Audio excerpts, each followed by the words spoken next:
da da da. Da, da, da, da, da, da, da. I'm going purely off of vibes for these predictions. I got to be honest with you. I have done some research, and I'm just really going off of vibes and gut feels more than anything. I just, I don't know how much the stats tell us about playoff matchups because it's going to come down to what teams can make the most adjustments and what teams can find the questions that the other team doesn't have the answers for. Because teams will throw out everything that they've done all regular season in a series if they have to. We see it all the time. So sometimes it's just like, it's not even really worth looking at what teams do during the regular season because they'll throw all that shit out the window come playoff time. 2025 NBA first round predictions. So I filled out a bracket, but I might go back and change it. Like us sitting Dinwiddie. Yeah, exactly. Spencer Dinwiddie led the Dallas Mavericks in minutes this year. He didn't even play last night. Kill a kid. Teams like Mavs got to catch people off guard. Yeah, that's very true. Let's start with the 1-8 matchups in either conference. We don't know what they are for sure yet because those games, the final play-in games are tomorrow night, but we've got a fairly good idea. Cavaliers in the Eastern Conference. Cavs versus, it's either going to be Atlanta or Miami. I'm not giving either of those teams a chance in hell. I think Atlanta would probably be clean swept. And I do think Miami's going to be the one to come out of it. I do think Atlanta would probably get swept by the Cavs. If Atlanta had Jalen Johnson healthy, like maybe they're a team that you look at and you're like, oh, that's a bit of a scary team to see in a playoff series, right? Maybe I'll give you a trade game. I do absolutely think Miami would steal a game or two from Cleveland. I wouldn't pick them in a series, but I think they'll muck it up a little bit, right? They'll muck it up. Hero will have a big game similar to what he did last night. No way. I mean, mind you, I'm not saying that they would win the series. I think that they would steal a game or two. That's it. Cleveland in 4, Boston in 4, Indy in 6, Detroit in 7. That's your Eastern Conference. I'm overthinking it. I'm not overthinking shit. I think the Cavs are going to win. I just think Miami could get a game or two. That's it. There's no overthinking in that process. There's no overthinking. Okay? Let me pull up the odds because I am interested to see what the lines on these series are. Anyways, if I'm the Cavs, I want to get out to a hot start here in the playoffs. I do. I want to dominate whoever I play in round one just so I can get, this is a team that's had some playoff demons over the last couple of years. I want to leave this series thinking to myself, we just obliterated whoever we just played. We're locked and loaded. Let's fucking go. I don't want to leave this series going, man, that was more of a dogfight than we were hoping for. And now I'm starting to second guess myself a little bit. That's not what you want. Cleveland sweeping them, boys. I'm going Cavs in 5. Cavs in 5. Miami. Because I do have 2 different predictions. Cavs in 4. Atlanta. There's that. Confidence meter. We do like to do this. Confidence meter right now, 99.99999%. Uber confident in this one. And if you guys aren't familiar with what we do, we go back after each game in each series and we change the confidence meter. And we'll adjust the confidence meter over the course of a series. Call them an Uber, it's over. Out west, OKC versus Memphis/Dallas. So we know this. OKC is the best defense in the league. They force turnovers at an incredibly high clip. We've seen this during the play-in game a couple nights ago. The Grizzlies offense, they run. They get out in space. They've been running more ball screens and stuff like that, more conventional offense, modern offense since the fire of Taylor Jenkins. But they're still a team that has a very sort of not super conventional offense in today's NBA, right? And I just really struggle to imagine how they're going to muster up points consistently against this slender defense. because the Thunder will drive off closing lanes. The Thunder have incredible perimeter defenders. The Thunder are going to force. I mean, how many fucking turnovers is Jaren Jackson Jr. going to have? How many turnovers is Zach Edey going to have when he's getting doubled in the block? I mean, those two, I think combined, 9 turnovers for Edey and Jaren Jackson Jr.? It might have been 7. But those two combined to have a huge turnover total against the Warriors. The Warriors are good at forcing turnovers too, don't get me wrong. But I just don't think at all the Grizzlies would be competitive in a series against this Thunder team. Maybe I'll give them they went back to Memphis and Ja Morant popped off and the crowd went crazy and there was a fight. Like, maybe I'll give you one of those. But I'll go OKC in, honestly, 4. Honestly. In 4 against Memphis is kind of what I'm thinking. I just don't. How is Memphis going to score consistently? That's where I'm at in this series. How are they going to score consistently? Memphis going to destroy the Mavs? It's definitely possible. But I think Dallas has a solid as hell chance to win that. To win that game. I'd pick the Grizzlies, though, to win that game if I had to pick. If I had to choose one, I'd choose them. Mavs in 7, so Luka can go to the finals with ease. I mean, that would be funny. So a potential OKC versus Dallas series.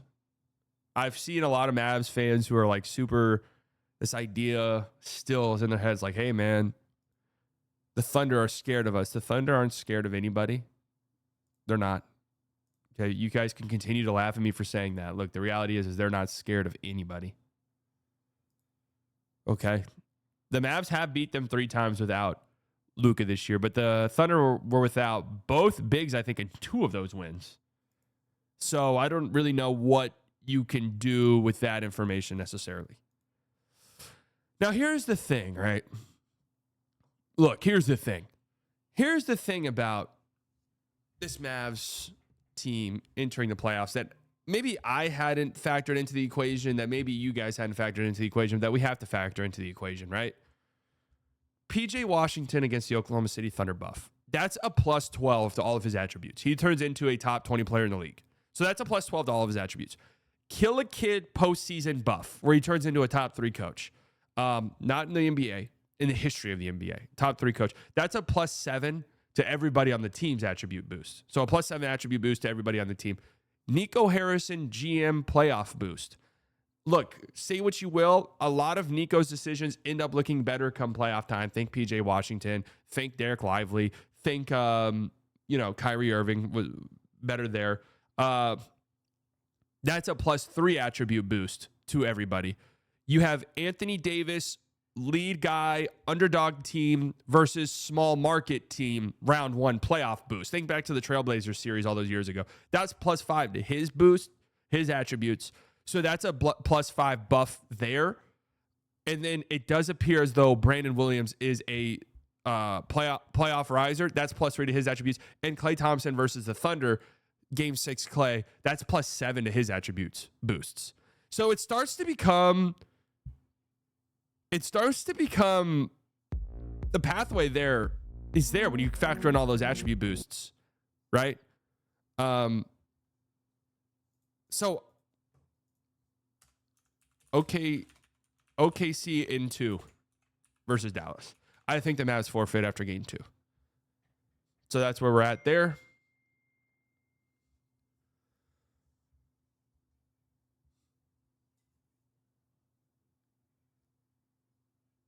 That's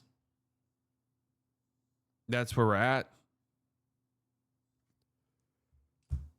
If they win one of the first 2 games in OKC, I'll be impressed. So here's a question I have to ask you guys, and I want to know your answer.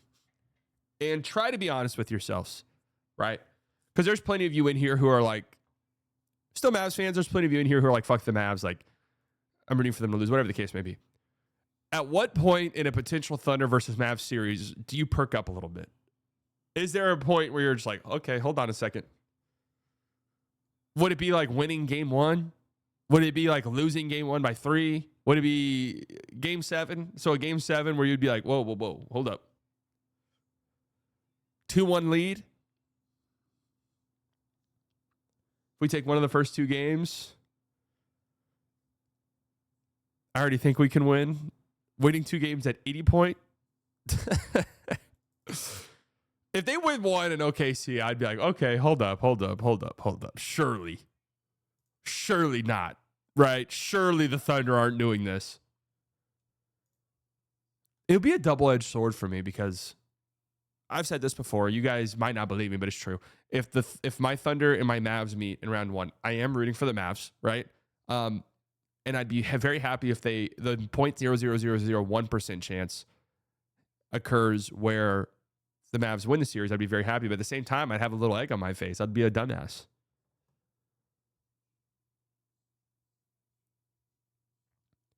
I would be an idiot. The Thunder, since the All-Star break, best offense in the NBA. And the fifth best defense. Their defense slipped up a little bit down the stretch. Chet's been struggling a little bit. That does worry me for them because he's a big piece here. He is. But I think J-Dub will be better than he was last postseason. Caruso, I think, is going to see an uptick in minutes throughout this postseason. And now they have the size to not get just absolutely obliterated on the glass. I think Shea is going to have a monster postseason. I really do. I think he's stamping himself. Not that he needs to, because he's probably about to win the MVP, but I think he's stamping himself as like all right, I'm here. Like, fuck what you thought about free throws. Like, I'm really him. I'm really that guy. It's my time. OKC will feel the girth of the Mavs. Dude, basketball is so funny. Fandom is so funny because just yesterday, I'm like, 48 more minutes, guys, and it's over. Like, our season's done. We can move on about our lives. Then the Mavs smack the Kings, who I think are pathetic. The baffling Kings. Been saying for this whole season the Kings are horrible. They beat the Kings, and I'm like, hold on a second, man. I'm like, well, hold on now. Like, I'm like, look, man, size, like this size and defense does win championships, man. He was right. OKC, MTV, KFC, BET, CNN, TNT, Lakers in 5. CNN was a stretch. Sadly has his spirit back. No, I'm telling you guys, I've been feeling great lately. I really have been. I've been very much enjoying this. All right, so there's my one seed. I don't think that either of these are close. Now, we're just going to go seed by seed, both conferences. Boston versus Orlando. The Orlando Magic. The Orlando Magic, who since the All-Star break have been top 3 in defense. Over the last 15 or so games, they were number 1 in defense. So their defense has been firing on all cylinders. I do think Orlando could maybe get a game. Orlando could beat Boston? No, they can't. I do think Orlando could steal a game, though. Oh, no confidence meter? Right. You're right. My bad. I do think Orlando could steal a game, just a game where their defense is flying around and the Celtics shoot like 21% from 3 or something like that. Just because the sheer volume of threes that the Celtics put up, they don't really need to hit that many to probably outshoot the Miami Heat from 3 because that's how, or the Orlando Magic from 3 because that's how fucking terrible the Magic are at shooting threes and making threes. So I think so much for the dedication to the Mavs. I'm a loyal to the soil guy. Confidence meter, 100%. Boston in 4. I'm leaning Boston in 5. And here we get into like this. Why are we doing semantics of this whole like? Well, it's not Boston in 4. I think it's Boston in 5. Thank you very much. But Orlando, like their 3-point defense, they give up the fewest threes in the league as a team percentage-wise.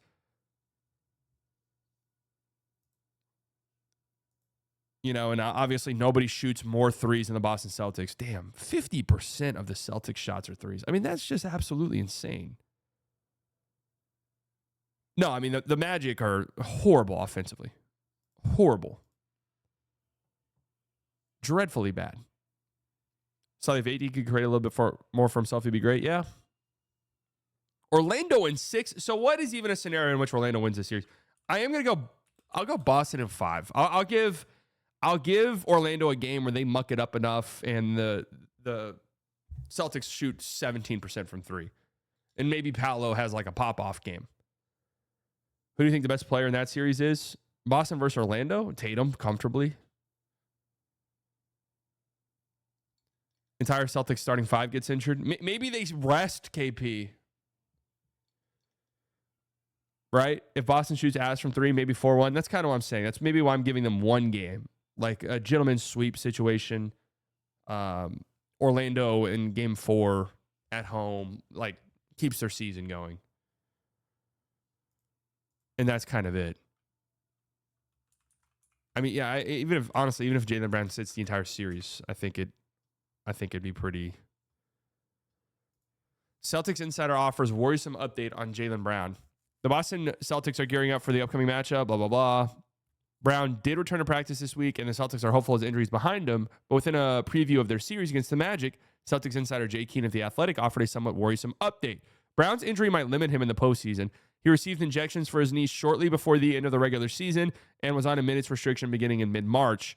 Though the Celtics have sounded optimistic about his form at practices, he remains their biggest question mark with Game 1 days away. Now, that might change their outlook in the playoffs a little tiny bit if Jaylen Brown really is compromised. But I don't think it changes their outlook in this series very much. I wouldn't be surprised if this was the biggest favorite. Oh, my God. Yeah, okay. The Celtics are minus 8,000 to win the series. I honestly think that whatever team the Cavs are playing might end up having a better chance than that. As crazy as that is to say. Minus 8,000. Holy shit. Well, if you really think that the Magic can beat them, you might as well throw like $10 on the Magic. Might as well throw $10 on them. Confidence meter here is sitting at 100%. All right, now we get into maybe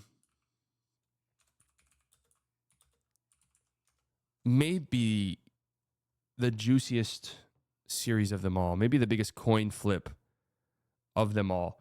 The Houston Rockets versus the Golden State Warriors. The 2-seed Houston Rockets, who are underdogs, betting underdogs entering this series. Plus 138. Golden State minus 166. Now, to be fair, that is about as neck and neck as it gets. Right? I'm frustrated due to Nico's ego, disrespect for the players, fans, vendors, talk show hosts, and damage done to the Dallas. Yeah, well, we all are. Now, this is an interesting series, obviously. These two teams play, when they did meet up this season, close games, competitive games. They're going to shit talk. The coaches are going to shit talk. We know that, right? Ime Udoka, again, one of my predictions, 2025 predictions, was that Ime Udoka would get into a verbal altercation with a player on an opposing team during the playoffs. That feels like a foregone conclusion at this point. Stamp it another slightly biased victory, right? I've thought about this series really ever since that game ended a few nights ago, and just it's been permeating in my brain. Just I think about it and I think about it and I think about it. Oh, man. I really think the Rockets win this series, man. I really think the Rockets win this series. I do. I worry about the size. Like, there's such a stark difference in size and athleticism between these two teams. And I don't know. I'm not like... Sometimes I feel a vet team that I think is really good overcomes that shit over the course of a 7-game series. I don't know if I think Golden State is that good where they can overcome that. You know? I mean, the Grizzlies are in a dire state, and they played a good game a couple nights ago. Don't get me wrong, but man, it took what was it, nearly 70 combined points from Steph and Jimmy Butler to get out of there with a win. You know, am I confident I'm going to get a 30-point Jimmy Butler? No, I'm not. I'm really not confident I'm going to get that over the course of 7 games. We've seen Amin Thompson play great defense on Steph Curry. We've seen that. Right? And we know that the Rockets have other guys that they can throw at Steph Curry over the course of a game. We kind of talked about that. How do you guard the Warriors? Well, you need one guy you can shut down Steph. You need 2 or 3 guys who you can kind of cycle in. They've got size on the wing that can disrupt Jimmy Butler. And on top of that, they can go their double bit. I mean, we saw Edey got a lot of shit in that game, and I thought it was a little unfair. And I know Edey looks like a deer who just learned how to walk at times. It does look a little goofy. So when he does something bad, it looks really bad and people make fun of him. But I thought he had a good game in that one. You know? Like, I thought Edey controlled that game. He was a positive. When he was on the floor, the Grizzlies won his minutes. What did he end up with? 17 rebounds, something insane like that. I mean, you're going to have Şengün on the glass. You're going to have Steven Adams on the glass. Those two play together and get like 50% of their offensive rebound chances. Edey sucks, be for real. Yeah, but I mean, you saw, okay, if you want to say Edey sucks, if you think Edey sucks, look, the reality is they won his minutes. If you think he sucks, they won his minutes. They were a +6 in his minutes. He had 7 offensive rebounds, 17 rebounds, 14 points. If you want to say he sucks, Şengün doesn't suck. Şengün doesn't suck.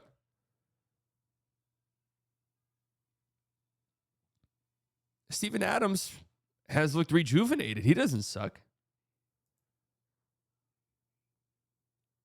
Warriors will be saying a minute after losing to the Rockets. Look, if the Rockets had one singular guy who I could look at and be like, yep, end of the game, this guy's going to go get a bucket, I would pick them to win this series and feel so confident about it. I would feel so confident about it. Those double bigs will get stretched out. I mean, the Warriors were closing it. Kuminga's out the rotation, and I'm interested to see how long that holds. If the Warriors lose game 1 because the floor was so fucking congested because Gary Payton was out there and no one was guarding him and no one was really guarding Draymond, and then you brought Looney out there because you had to, because you needed him for rebounding and no one was guarding him. Like, if you get to that point, do you say, all right, Kuminga, we need you out there, dude. You have to get out. You have to get out there. That will be interesting. If they're dead set on Kuminga, you're done. Like, your time as a Warrior is over. We're going to move off of you in the offseason. We don't even want you in the rotation. I mean, I don't know, man. How many minutes did Gary Payton play in that game? 20? I mean, I feel like to accomplish a lot of the stuff you're saying, like, Quentin Post is going to have a big series. You know? To accomplish, like, really stretching out their bigs, Quentin Post is going to have to be big. That's kind of where we're at. But then it's like, I know the game's close. It's a 2-point game with 3 minutes and 30 seconds left. Who do I feel confident in? I don't really feel all that confident in the Rockets. I feel pretty good about Jimmy. I feel pretty good about Steph. Sometimes it's just that stupid and simple. There's no point in overthinking any of this shit. Sometimes it's that simple.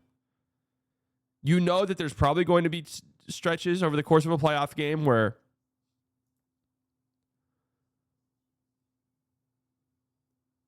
the game's close, and more often than not, the team that's been there, the team that has guys who have been there, those teams win. People keep talking about 2-point games, blah, blah, blah, left on the clock. Jesus, gets annoying. Yeah, but it's true, though. I mean, am I wrong? Put yourself in that scenario. Who do I feel good about on the Rockets? Confidence meter is going to be so much lower no matter what. I mean, I got to be honest with you. I do think the Rockets win this series. I really do. I think it's a brutal matchup for the Warriors. Brutal. I would have if I was Golden State, I would have much rather played the Lakers. I would have much rather played the Lakers. I could talk myself into the Warriors beating the Lakers 100%. This Rockets team with their athleticism and their size, man, that's their defense. And they're not going to be, I say all of that late in games. This Rockets team's not going to be fucking scared of anybody. They do have guys who have been there. Fred VanVleet's a champion. Dylan Brooks has been in playoff runs. Like, they have guys who have been there individually. Also, Ime is just a better coach than Kirk. Yeah, and Ime's a great coach.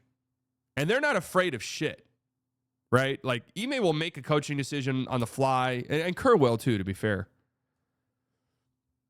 But then, okay, so then my dumb basketball brain, we're really trying to avoid doing stats on this one and just going vibes. How do I really feel about the series? My dumb basketball brain comes in, Houston versus Golden State, Game 7. How do I feel a Game 7 goes realistically?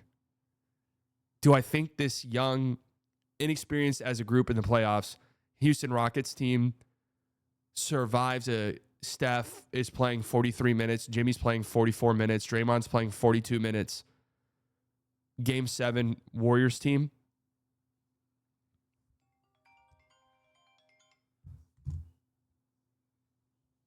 Does that make sense? Houston would have to win before Game 7. Oh, this is going to be an incredible series, man. I think this series is going to be great. I'm going to go Houston. I'm going to go Houston in 7. Fuck it. Let's do it. Confidence meter is not high. I'm going to go at like a 32%. I'm going to go at 32%. It sounds so dumb. But if Houston was in the playoffs last year and lost round 1, I'd feel very confident about picking them. It's just that stupid. Sometimes it's that fucking stupid. NBA. So that's another thing to be a little bit concerned about is whoever wins this series will get the winner of the Lakers-Timberwolves series, which could be the Lakers. So you have the possibility of Steph Curry versus LeBron in the second round. I heard someone else say this, and it's something to think about. And no matter what happens there, the NBA is guaranteed Steph Curry or LeBron James in the conference finals. So big moments down the stretch, officiating-wise, yeah, that scares me a little bit.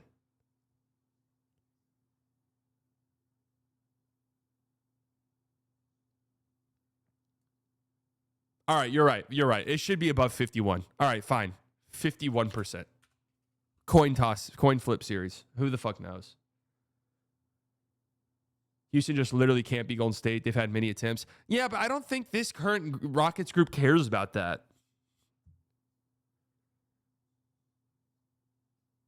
You know? Question slightly, who would you rather play in round 2 if you were the Lakers, an old Warriors team after a 7-game series, or the unexperienced Rockets? That's a really good question. I still think I'd rather play the Rockets.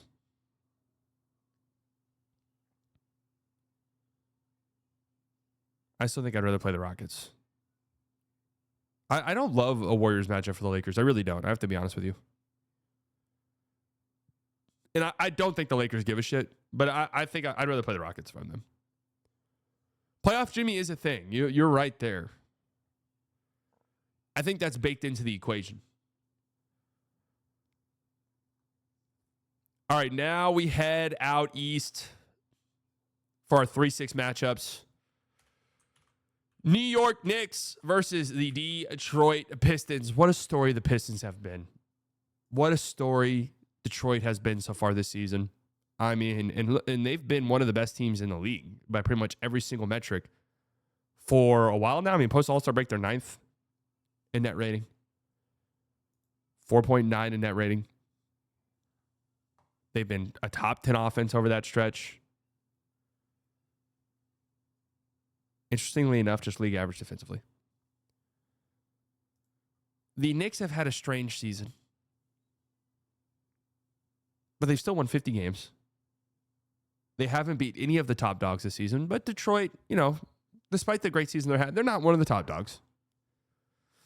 Cade is out for blood. Cade can go off. So I do think Cade's going to have a great series. I'm really not worried about Cade because the thing with this series is if Cade doesn't have a good series for whatever reason, then you're going to lose anyways. So it doesn't matter. So I'm already baking in Cade having a good series, which I do think he will in this matchup. Cade's played well against the Knicks so far this season. Cade's been phenomenal as a pick and roll ball handler. And yeah, I think that he'll have games where he fucking pops off in this series, right? Because he's just attacking cat and drop, whatever the case may be. I do think he'll be great. I'm not worried about him because, again, I'm already baking him being great into the equation. I'm baking in, all right, Cade scored 38 in game 1 because he was just obliterating Karl Anthony Towns. That drop coverage. We're going to have to switch up how we guard this pick and roll. We're going to put 2 on the ball. We're going to trap. We're going to blitz. Okay. Now, I do think the Knicks have the athletes to sort of fly around, rotate, recover. It'll be up to everyone else on the Pistons. Like, it's going to be a big Pistons series for, like, Tobias Harris. It'll be a big series from him. It'll be a huge series from Malik Beasley hitting threes. Tim Hardaway Jr. hitting threes. Went back and I watched, when I was on the treadmill, a Knicks-Pistons game from earlier this season. And, they put Brunson on Tim Hardaway Jr. or a shooter. The Pistons, they're a very well-coached team. They know what they're doing. they'll have that guy go and set ball screens for Cade. And now you have Brunson sort of involved in the action. They show on Cade and Tim or Malik Beasley pop off and hit a wide open three, whatever the case may be. What setting was the treadmill on? 5 incline, 3.5 speed.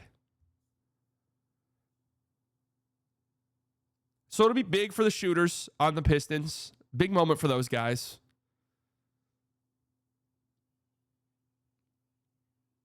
I do think the Knicks just out talent. I mean, I feel like people might be overthinking this series who think crazy shit could happen. Like, the Knicks are just better. They're just a more talented team. That's it, really. They're just a more talented team, man. They've got, maybe even in a somewhat compromised state, the best player in the series in Brunson. They've got Cade. Cade's clearly a top 2 player in the series. If you don't want to say he's number 1, top 2 player in the series. They've got the next 3 best players? All right, even if you want to say Cade is better than Brunson entering the series, fine, whatever. Okay. Then they have what? Brunson's number 2, Cat's number 3, OG's number 4, Mikel's number 5. Detroit definitely winning this series. Cat a playoff dropper. Give me the Pistons in 7. No. I'm going to go Knicks. Knicks. Now, the question is, where do I want to go? I'll go Knicks in 6. I feel pretty good about that. Great season for the Pistons. OG's a big X factor in this series, yeah, because he's going to spend a lot of time on Cade, and he's one of those guys, too. We know what Brunson and Cat are capable of, but if you get good offensive production from OG or Mikel, it's just, that's tough for the Pistons to answer. It's not going 7 games. Detroit in 6. Respect former Mavs legend Tim Hardaway Jr. Hey, what was it? The most threes in a finals quarter ever? We know Tim Hardaway Jr. is not scared of the moment. And I could imagine something similar to that Clippers series from 2021 with Tim, where he has a couple of games where you're like, what the fuck just happened? Like, Tim just hit 7 threes?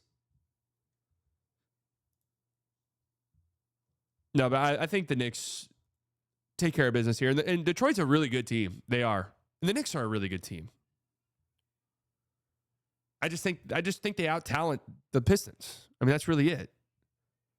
The better team usually wins in the NBA playoffs, and I just think the Knicks are better. Now, Detroit will be very physical. We know that. This is, like, the Knicks are going to come out of this series hurting, probably. Confidence meter. I'm feeling pretty good about it. I'll go 72%. Gonna be a battle. Yeah, it's gonna be a fun series, man. And hey, Pistons lose in round 1 to the Knicks in 6. Hell of a season. Oh, the defensive woes for the Knicks are real. I mean, that's why the Knicks aren't realistic title contenders at all. Pat McAfee bomb? No thanks. That's why the Knicks aren't contenders in any real serious way. How many people does Isaiah Stewart punch in this series? Well, Isaiah Stewart's gonna be pretty big in this series as well. Like Josh Hart. Josh Hart is massive in this series. Josh Hart hits threes. There's no chance the Pistons win. No chance. None at all.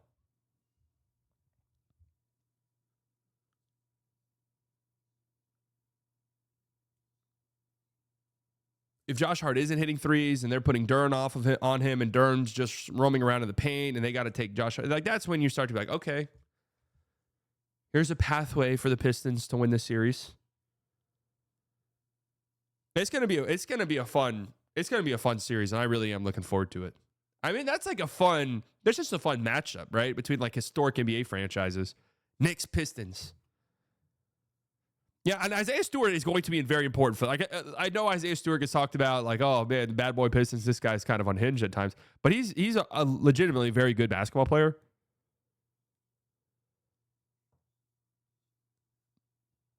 Legitimately a very good basketball player. So he needs to stay on the floor. He can't be doing any dumb shit where he's like suspended or kicked out of a game because he punched somebody. Yes, Beef Stew is legitimately great defensive player. And he'll be big in this series. Getting put on Cat No, he's a very good role player.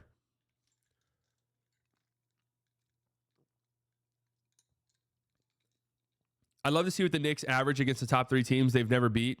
That's a good precursor to how they'll look in the playoffs. I mean, they haven't beat any of those teams this year. Pistons 3-1 season series, don't count them out. Nah, I mean, I really don't care about the season series stuff. So much changes over the course of a season that I don't look at any of that stuff at all. Remember last year when the Suns beat the Timberwolves twice? Like in the last 2 weeks of the season? That tricked me, bro. I picked the Suns to win that fucking series like a dumbass.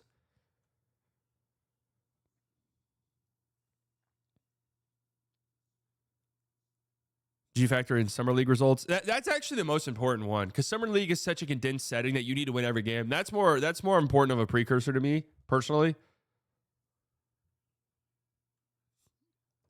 So I'm looking forward to the series. Now the 3-6. The 3-6 out west. Lakers. Timberwolves. Now I've thought about this series quite a bit.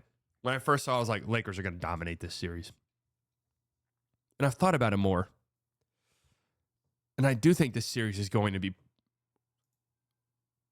close.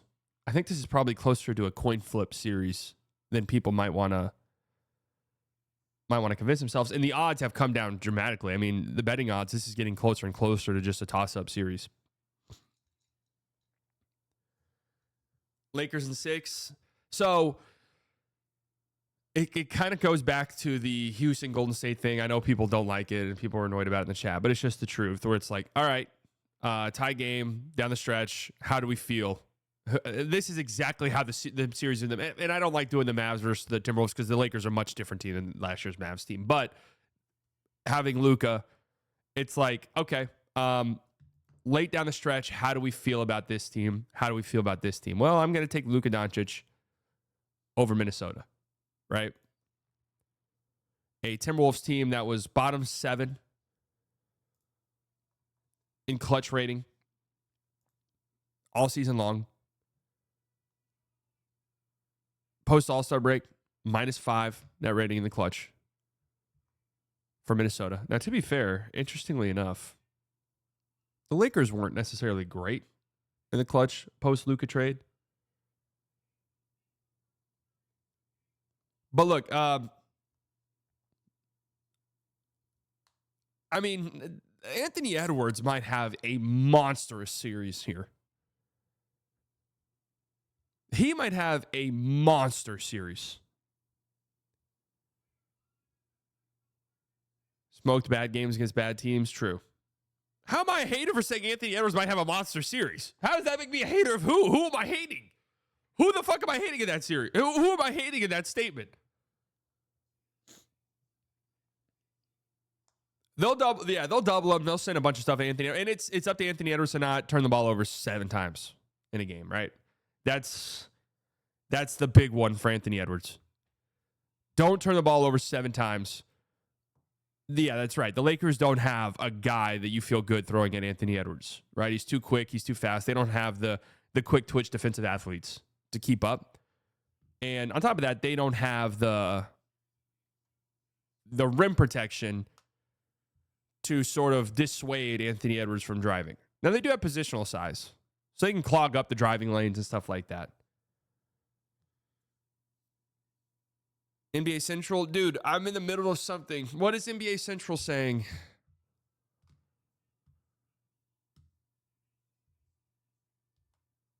ESPN said Luka has a better supporting cast this year versus the Wolves. So I feel like their best asset is hoping Ant doesn't pop off, but Lakers in 6. Go look. Dude, is this worth derailing everything that I'm doing right now?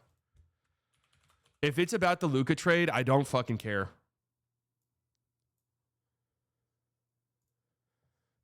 Adam Silver says he didn't have any role in the Luka trade. Okay. Wow.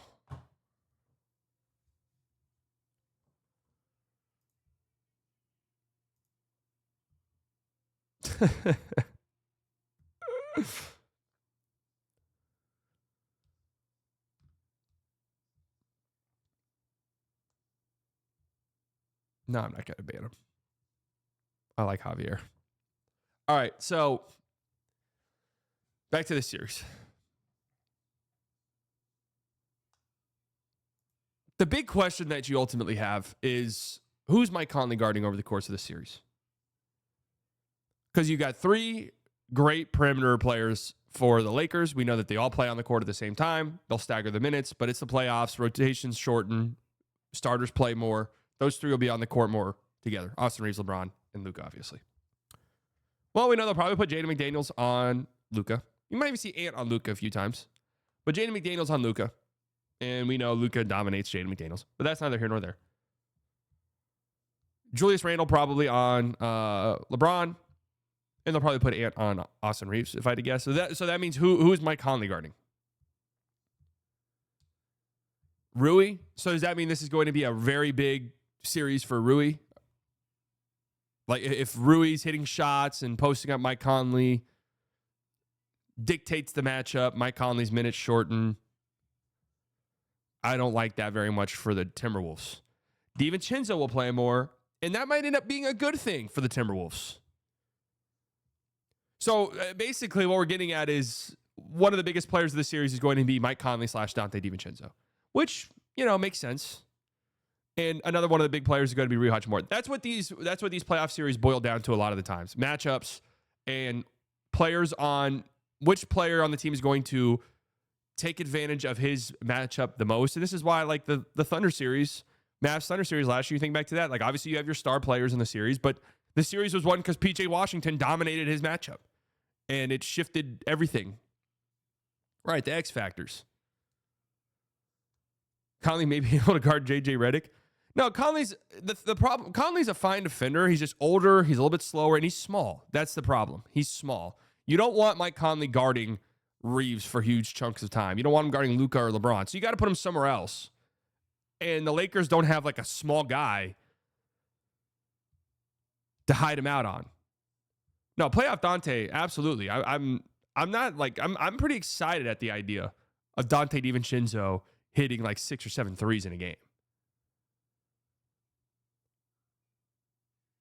I think this series is going to be... this series is really close to a coin toss, in my opinion. You do have the playoff Randall thing. Yes, that's hanging over this... That's looming over this team like a dark rain cloud. The playoff Randall situation. You've got the Gobert. We already know what's going to happen. The Lakers are going to spam high screens for Luka, and Luka's going to try and put Gobert in the torture chamber. We know that. People keep comparing like this Timberwolves series to the Mavs series, and it's just the Lakers don't have Derek Lively. The Lakers don't have Daniel Gafford. They don't have those guys. Those guys are not existing on this team, and it changes the dynamic. I get so annoyed when this shit's like, dude, Jackson Hayes is not that fucking guy, man. Please, God, makes me so angry.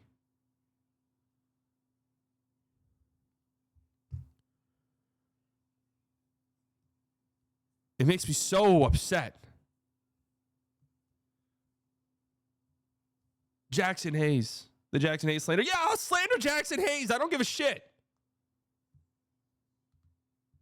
See, now hate. I am hating. I am. Yes, it pisses me off.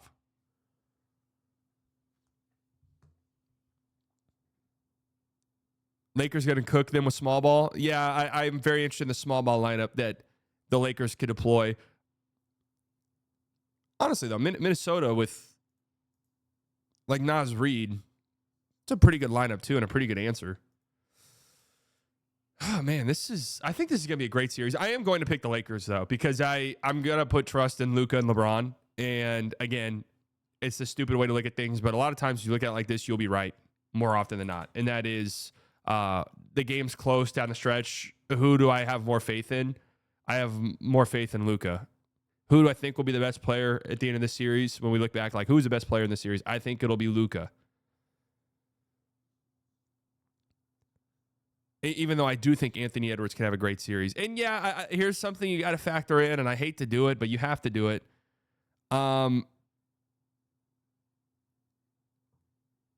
We end the game. It's a pivotal game 5. The series is tied 2-2, game 5 in LA. The game ends. The big outcry on Twitter is, I cannot believe the refs in this game. The refs were terrible. This league is rigged. Who do we think we're saying that about? Who do we think we're saying that about? Let me tell you. We ain't saying that about Minnesota. Okay. That's just the truth. We're not sitting here saying, man, the league rigged that for the Timberwolves. That's not going to be happening, okay? One of these series will be dictated by an injury, sadly. I think maybe the series. That is how it always goes. I mean, we already have that. Like, the other three are the next series we're going to get into, the 4-5. I mean, Bucks Pacers is going to be dictated by that, more likely than not. And also, so the Lakers, they've kind of been in this weird spot for the last few years where they're good. They're realistically not like a legit title contender, and their crowds are always awesome. This year's different. The energy in that building is going to be fucking nuts. Like, it just is. Mini is built literally to only beat Denver. I think they have, they got pieces. I do worry because it's Julius Randle, who's been so good for them lately. Ever since Julius Randle came back from injury, he's been so good for the Minnesota Timberwolves. And yeah, if I knew I was going to get that Julius Randle, that changes things for them quite a bit. Honestly, they're a team that could go on a run. Like, forget just winning the series. They're a team that could go on a legitimate run in this postseason. But how can we sleep on the fact that he's been historically one of the worst playoff performers we've seen in the game? Randle doesn't have to be the main guy for once. So yeah, but he's still going to be huge for them. I mean, his playmaking, especially if Conley is like compromised to the point where they have to sit Conley for big stretches because defensively he's just getting worked. His playmaking is going to be massive for them. Massive.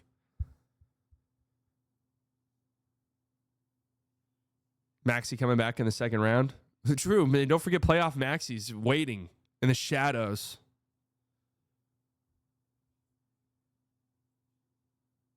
I'm going to go Lakers in 7. That's how close I do think this is. Lakers in 7. My confidence meter is at about a 63. 63%. Randall has worse playoff splits than dudes that fought in World War II. Yeah, he does. 77 confidence. Well, I get why you guys want me to say that, but I don't feel that way. So, what's 77 minus 23? 54. 7 is insane. You guys are hilarious, man. You guys are upset that I said the Lakers will win this series in 7 games.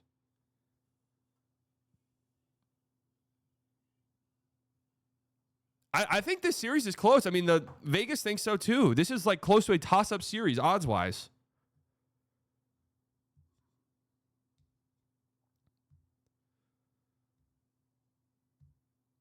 Bron not losing, no more championship opportunities. So we'll see. We change these confidence meters after each game. If Luka hits the first step back, if Luka, first play of the game, high screen, Rudy Gobert switches on, Luka hits a step back 3 and he's yelling at him, I'm changing it to Lakers in 4, confidence meter 99.9%.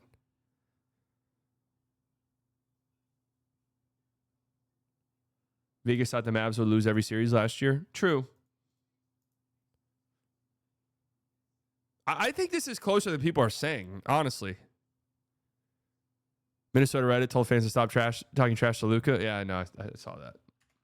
Fucking really funny. Really funny post. All right. 4-5 matchups in each conference. Both of these are great, in my opinion. Both of these are tremendous.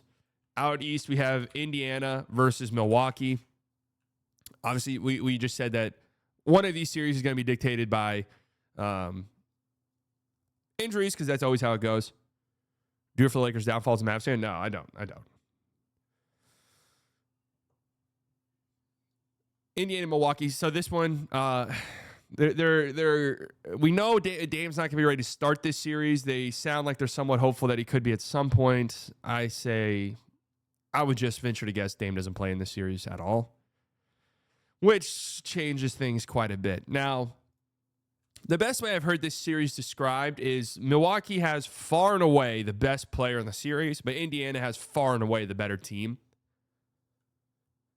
And that is the absolute best way that you can describe this, right? Because Giannis has been playing at such a fucking unreal level. I mean, yeah, like I do feel like we kind of take Giannis for granted. And I think part of it is the fact that he's kind of, I don't want to say wasting away on these Bucks teams, but he's just kind of been on these Bucks teams that we don't feel are that competitive. But since the All-Star break, Giannis is 28 points per game, 11 rebounds, 7.5 assists per game. I think if we were even to like shrink that sample size, last 15 games, Giannis is 30 points a game, 11 rebounds, 8.5 assists. Just been playing out of his mind. I mean, point Giannis. Unstoppable. And yeah, the Pacers don't really have a guy who can stop Giannis. Nobody can stop Giannis. And yeah, don't forget Giannis was hurt the last 2 playoffs when the Bucks lost in round 1. Cedric says it, and this is it. Kevin Porter Jr. will be like the X factor in this series for the Bucks. And how does that make you feel? How does that make you feel? I agree. I love Giannis as a point guard.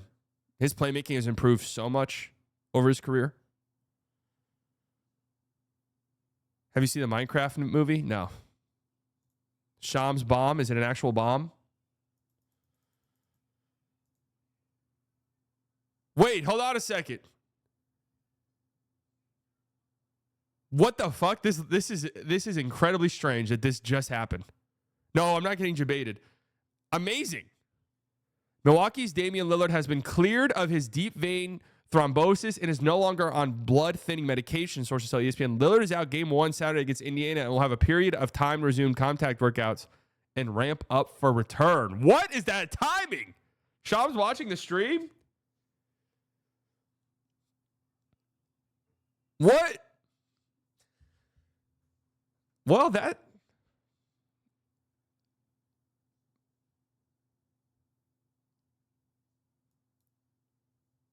changes things a little bit. So that does sound as though Dame will play in the series. Won't be early in the series, but will play in the series. That does change some stuff. But it'll be Damian Lillard, who hasn't played in a while, coming back, potentially down 2-0, something along those lines.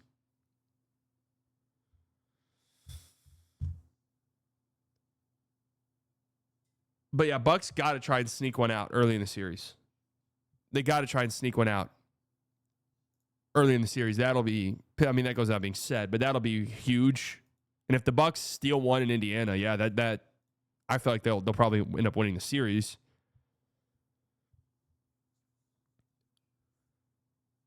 No Dame, Bucks in 7 with Dame, Pacers in 6. Wow, Jesus. Okay. That's bold. That's a bold proclamation. I mean, I think even with Dame, my thing is this Pacers team doesn't defend at nearly good enough level. You know, that's just it. I feel like the Pacers, who aren't as fast as they've been in years past, they still play at a high pace. They still like to play fast. This Bucks team is just old and slow a lot of the times. Carlisle is definitely better than Doc. Absolutely. 3 straight first round exits is ridiculous. They have to win. I think there's a sleeper part of this series. Again, this is just going vibes. A sleeper part of this series, and this happens. There's always at least one team a year where this happens to, where it gets to game 5, game 6. The team is down. They're looking at their situation like, man, this is tough. And they sort of roll over. And just like, man, it's over. Like, it's over for us. The Bucks are a team I could see that happening to. They just are. Darvin Ham going to sink the ship for Milwaukee. So I mentioned I'm trying not to do like a lot of stats here. We're just going vibes. What does the Bucks transition defense look like? Bottom half of the league? So that's actually better than I was expecting. What about since like March 1st? March 1st, 1970. No thanks. That's not what I want. 3 conference finalists might be out in round 1 this year. Well, the way the matchups are, you know.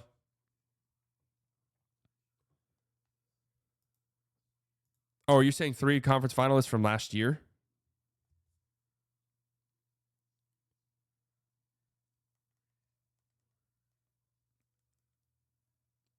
Man, this is going to be a fun-ass series. Like, I'm thinking about it right now. We know these teams hate each other, right? So that's added. That adds to the fun of this series. But they're pretty evenly matched up. Right? Yeah, I mean, Ryan Rollins is going to be a big factor in this series, and Ryan Rollins really isn't bad, but he's going to be a big factor in this series. Milwaukee's transition defense has been god awful. Interesting. Okay, it's been bad, but off of live rebounds, which I feel like is where the Pacers really like to go, they've been pretty good.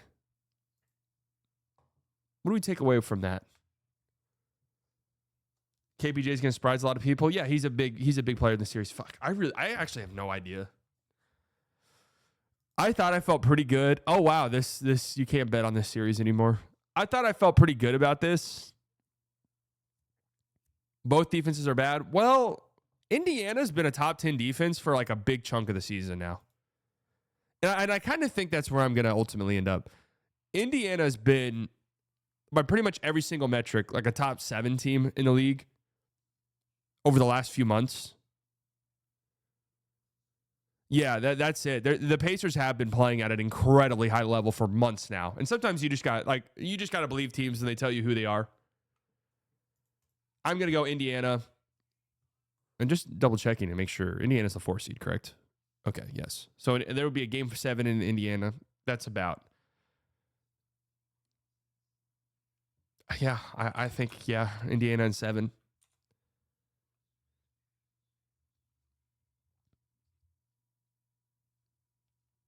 Now I'm starting to think game 7, do I trust Indiana against Giannis in a game 7? Giannis completely and totally take over the game and win it. See, that's where you start. When you start to get to game 7s, that's where you have to start thinking. Anything can happen in a game 7, but ultimately it's like, do I think Giannis will let his team lose in a game 7? I'm not so sure. It makes me want to go Indiana in 6. I'm just going to go Indiana in 7. My confidence meter is low. I'll go 53%. Man, there's some great first round. I am so fucking pumped. These are some great first round matchups, man.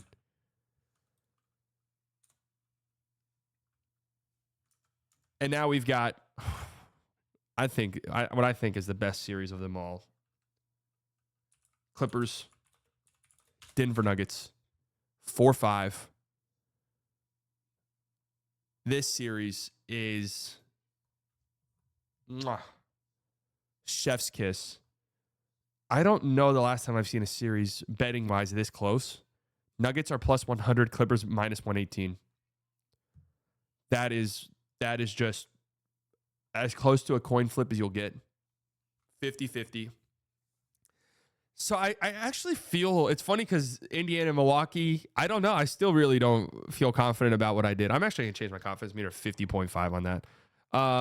The Rockets, Warriors, I still don't really feel all that confident about. I actually have somewhat strong opinions on this series. I think the Clippers are going to win this series, and I feel decently good about it because it's kind of what I was saying about Indiana versus Milwaukee, where Indiana's just been a better team for months now, and at some point, you just got to factor that in. Like, the Clippers, for the past few months, have been so much better than the Nuggets.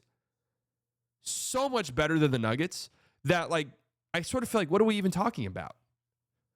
You know?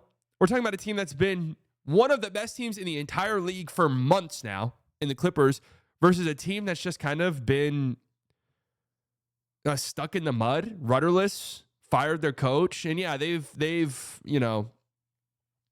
played well since then in the few games that they did play. They had a great final game of the season against Houston, who was trying. Yes,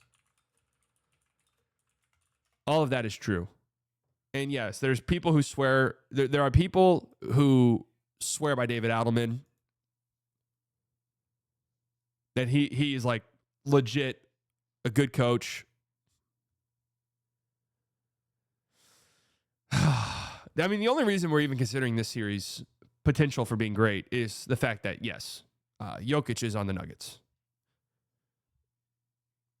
But there's data out there. The eye test sort of backs it up. Zubac does a pretty solid job on Nikola Jokic. Now, I think over the course of a 7-game series, Jokic will figure that out. The one thing that the answer, I said this earlier, but it's really going to boil down to what team has more questions that the other team can't answer. The big question for the Clippers, for Denver in this series is like, how are we going to guard all of these Clippers perimeter players? And I don't think there's an answer. I don't think that there's an answer there.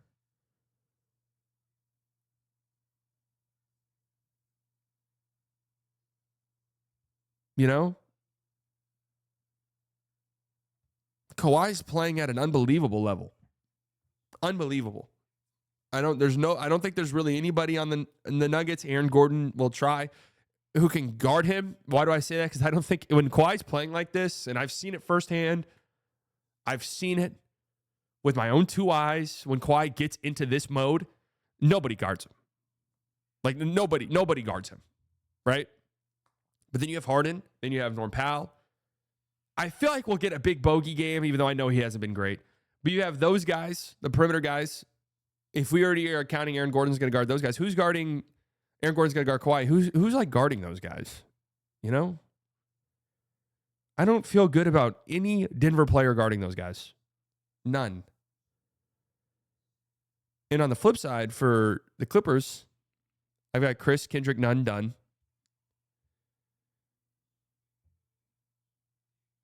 Who's been one of the better perimeter defenders in the league this season. Who I feel like I could put on Jamal Murray, and I feel good about that. Bubble Jamar is Denver's only choice. Yeah, that's really, they need Jamal Murray to have a huge series. A huge series. Ah, man. That's just, I think Kawhi, I'm just trying to talk myself into a way the Clippers lose the series. And the way I think it would happen is Kawhi's hurt in game 3 or some shit. Nobody wants to say it, but Derek Jones Jr., right. I'm talking about you have these athletic perimeter defenders on the Clippers who can take out the Jamal Murrays of the world. We know nobody's going to take out Jokic.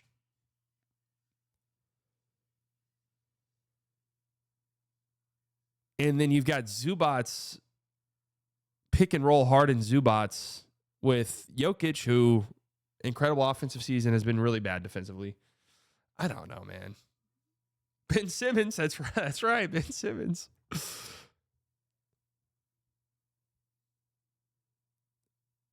Really, I think it's just like if you came back a few weeks from now and said Kawhi Leonard is healthy for this whole series, I feel so confident the Clippers win this. But yeah, it is like it's hard to bet against Jokic. But damn, man, the Clippers just look so good. I'm gonna go Clippers. Who's the higher seed here? I'm going to go Clippers in 6. They win it at home. And we don't even know what is the wall going to look like in a playoff setting. We don't even know yet.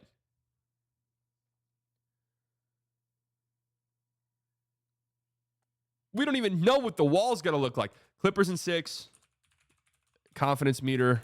I feel pretty good about this one, honestly. I'll go 78%. So here's our predictions for the first round. Man, I think this is going to be an incredible first round. I feel like this is a quick series either way, 5-game series. So we've definitely overestimated how long these series will go, right? Multiple games. I have 3 game 7s in the first round. That's almost certainly not going to happen.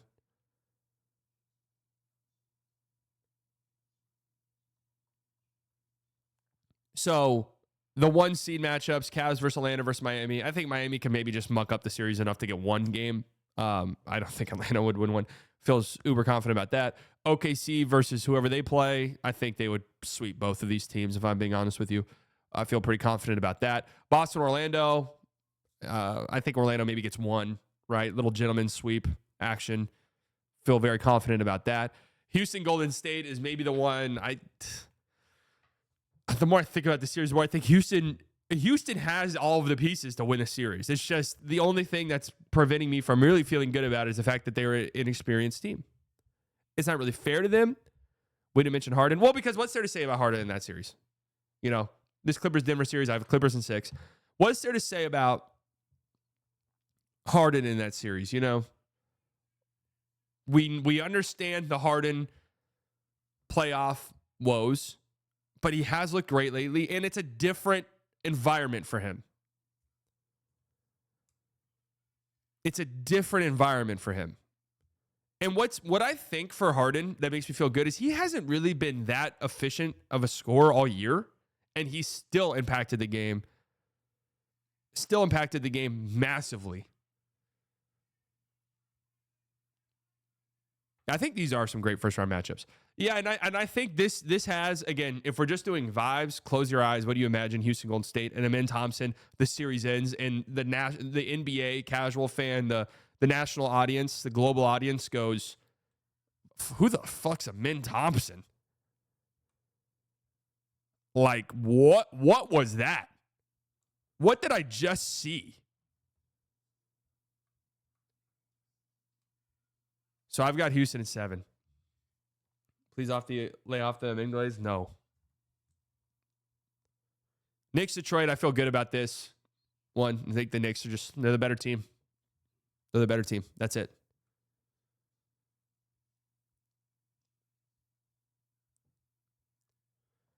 Lakers versus Minnesota. Lakers in 7. I think this series feels closer to me than a lot of people are saying. But I still feel good that the Lakers will win it. But I think it'll be... I'm a little bit shocked I'm taking Houston too, but I don't love that for Golden State. I do not love them drawing them. Like, that feels like a bad sequence of events for Golden State to choke some games in the final week of the season, and now all of a sudden, instead of playing the Lakers in round 1, who you match up pretty well against, you're going up against the Rockets, who I do not think you match up well against. Which playoff team do you think Air Bud would fit best on to guarantee them a championship? I like Air Bud's role on a team like Denver. They really could use an Air Bud. So you put Air Bud next to Jokic, I think that team goes a long way.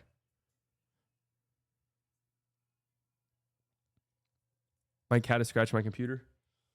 No idea where my cat is. I miss him. I miss him so much. I haven't seen him in a couple hours. God, I miss him.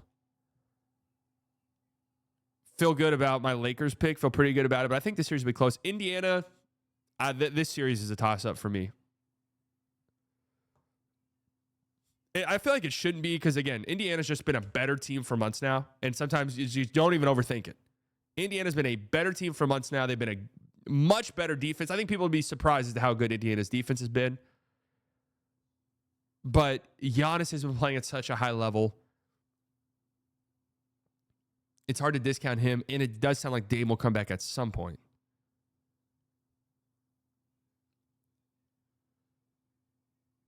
And then Clippers, Denver. I feel really good about the Clippers winning. I mean, it goes back to this Indiana one. Like, the Clippers have just been such a better team for months now. God,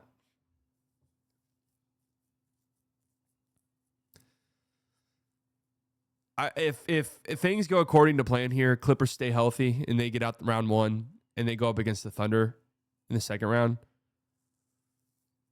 That series would be interesting to me. I think this Clippers team can win the finals, straight up. You should be in the games this weekend? Oh, hell yeah. We'll be live all day on Saturday. What does the schedule look like on Saturday? I haven't really looked at it. Milwaukee, Indiana, first game. Oh, wow. They've got... I thought LA Denver would maybe be a later one. LA Denver, 2:30.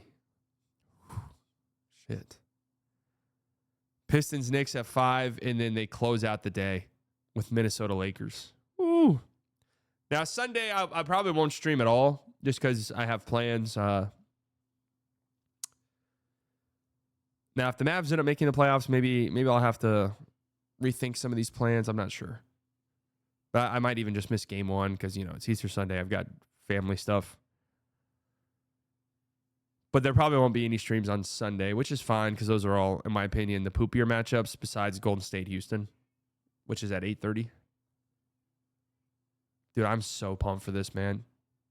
Thunder fan here that does not want to deal with Kawhi first series. Yeah, that one would be interesting, man.